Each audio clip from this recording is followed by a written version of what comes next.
Hey everybody, I want to talk to you about something out of Colossians, and it says in chapter 3, verse 12, put on a heart of compassion. Like, adorn your life with this as a focus. What is compassion? So I looked it up in the dictionary.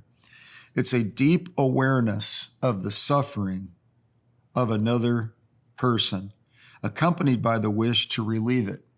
Recently, there was a hurricane here in America, Hurricane Helene. There were a couple of them, actually, one stacked on the other. But this one was unusual. It reached very far into the mountains of North Carolina, a place that really never expects that kind of weather event.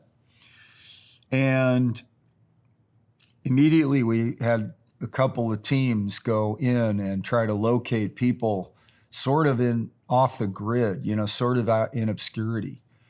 And we've worked a lot with FEMA and over the decades, and they're just people. It's government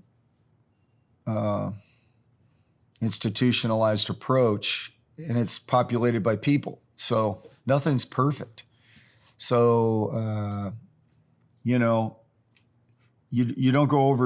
go in there to show off, and you don't go in there to bump somebody aside. You go with a heart of compassion. And this is that awareness.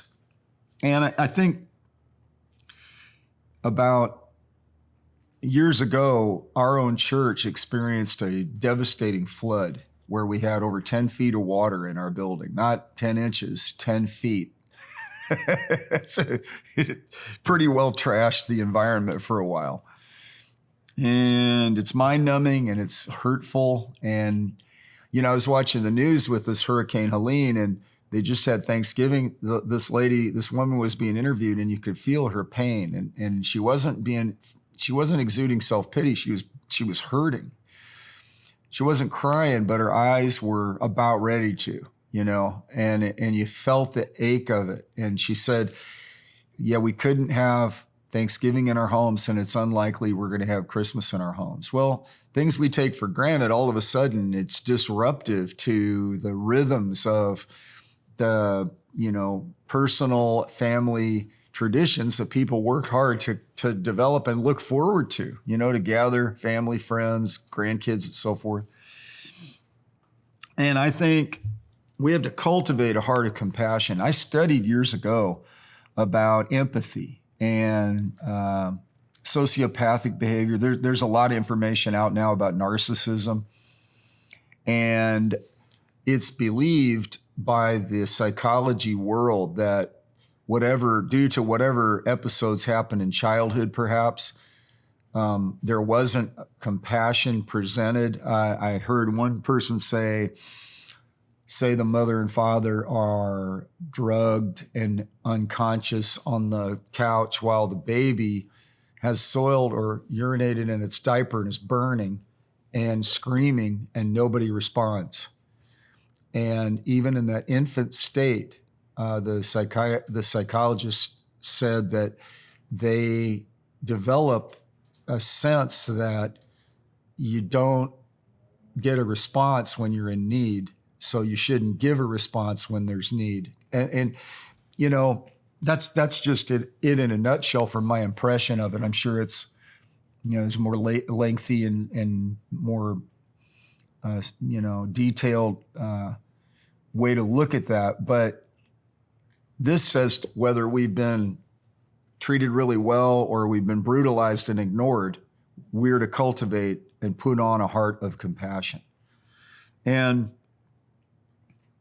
And that just a deepened awareness, like walk a mile in my shoes.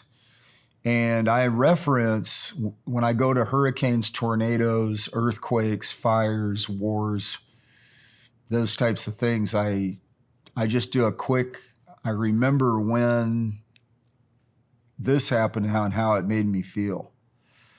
And I've learned to be sensitive to not come in and say, I know exactly how you feel, because you really don't. We really don't. I mean, I could relate. I know kids who've gone through, their parents were divorced and they have some similarities, but because everybody's an individual, there's differences. So I just think when we put on a heart of compassion, where we are looking to figure out how to relieve the suffering of others, you know, in a meaningful, really godly way. I think this is really something God's called us to. It's another synonym for walking in love. Love cares about other people, you know, not where you're a doormat and a bleeding heart and you just sacrifice to the point where you don't take care of yourself.